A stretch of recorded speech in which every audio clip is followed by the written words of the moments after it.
Hello everyone, good morning, welcome back to a new blog. তো আজকে সকালবেলায় পড়তে বসেছি।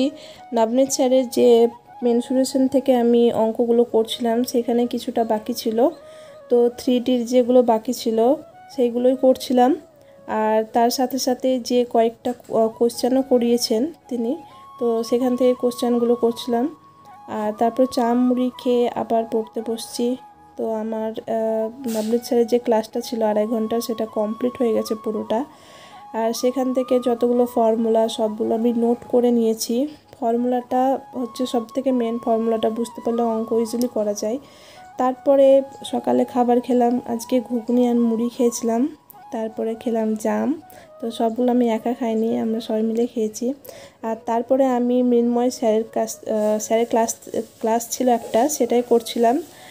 যেহেতু আমার ওই নবনীত স্যারের একটা ক্লাসে সবটা পুরোটা ক্লিয়ার হয়নি, তার জন্য আমি মৃন্ময় স্যারের যে বাংলা ক্লাস আছে সেখান থেকেই আমি পুরো ফর্মুলার একটা ক্লাস আছে, এবং সেখানে তিনি মোস্টলি ফর্মুলাটাই করিয়েছেন, কোনো অঙ্ক সেখান থেকে করাননি, তো সেটাই বুঝিয়েছেন। সেই ক্লাসটাই আমি করছিলাম আর লিখছিলাম। তো সেখান থেকেই আমি ওগুলো বোঝার চেষ্টা করছিলাম।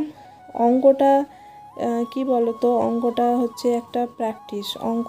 আমি আগে রিভাইজ করেছি, প্র্যাকটিস করেছি, কিন্তু মাঝে যেহেতু অন্য যখন চ্যাপ্টারগুলো করছিলাম, অন্য সাবজেক্টগুলো পড়ছিলাম, তার জন্য আমি অনেকটা ম্যাথ থেকে একটু ডিটাচড হয়ে গেছিলাম বলে মাঝে অঙ্কটা আমি একটু ভুলে গেছিলাম। তো এই অঙ্কগুলো আবার আমি সেগুলো রিভাইজ করছি। অঙ্কটা ডেইলি আমাদের ইনক্লুড করতেই হবে, না হলে হবে না।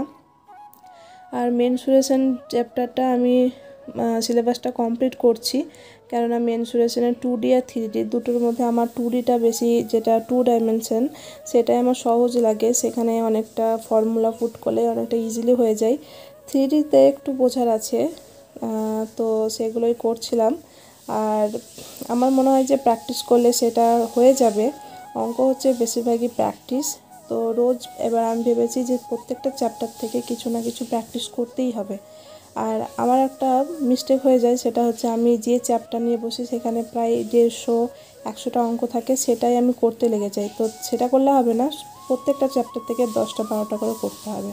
তো আমার এখানে 3.5 ঘন্টা পড়া হয়ে গেছে। স্নান টান করে আমি এখানে লাঞ্চ করছি, আর তারপর আমি একটু রেস্ট করে বিকালবেলায় যাচ্ছি হচ্ছে বাজার, কেননা আমার কয়েকটা বই কেনার আছে। আমি বাড়ি চলে এসেছি, প্রচণ্ড গরম ছিল, ঘেমে গেছিলাম পুরো। আর তারপরে দেখতেই পাচ্ছ এই বইটা আমি কিনেছি, এটা অবজেক্টিভ জেনারেল নলেজ, এটা হচ্ছে বেঙ্গলি। আমার তো একটা বাংলার লুসেন্টের যে MCQ জিকে আছে, কিন্তু আমার মনে হচ্ছে যেহেতু আমি ক্লার্কশিপের জন্য পিএসসির যে পরীক্ষাগুলো আছে সেই প্রিপারেশনগুলো করছি, তার জন্য আমার একটা বাংলা MCQ এর জেনারেল নলেজের বই দরকার। তো এই বইটা অনেকটাই কভার করে, এখানে স্ট্যাটিক জিকেও আছে, বেশ ভালো বইটা। তো তারপরে আমি আর একটা বই কিনেছি, crack PSC clerkship practice set, আমাদের 2-3টে কেনা হয়ে গেছে। তো তারপরে এটাও একটা কিনলাম, কেননা প্র্যাকটিস সেটগুলো আমি চাই যে প্রত্যেকটা কিনে ভালোভাবে প্র্যাকটিস করতে। তো এখানে প্রায় 30টার মতো প্র্যাকটিস সেট দেওয়া আছে, আর 2-1টা হয়তো সেখানে প্রিভিয়াস ইয়ার কোশ্চেনগুলো দেওয়া আছে। তো বইটা বেশ ভালোই, প্র্যাকটিস করব যখন তোমরা দেখতেই পাবে। তো তারপর আমি এখানে যুবকৃষ্টি বলে একটা মাসিক পত্রিকা, যেটা সেটা কিনেছি। এই পত্রিকাটা আমার খুবই ভালো লাগে, কারণ এই পত্রিকাটাতে অনেক অনেক কোয়েশ্চেন দেওয়া থাকে সলভ করার জন্য, আবার অনেক যে জিকে সেগুলো দেওয়া থাকে পড়ার জন্য। তারপর আমি খাতা পেন কিনে নিয়ে এসেছি, কেননা ম্যাথের জন্য প্র্যাকটিস করতে প্রচুর খাতার প্রয়োজন হয়।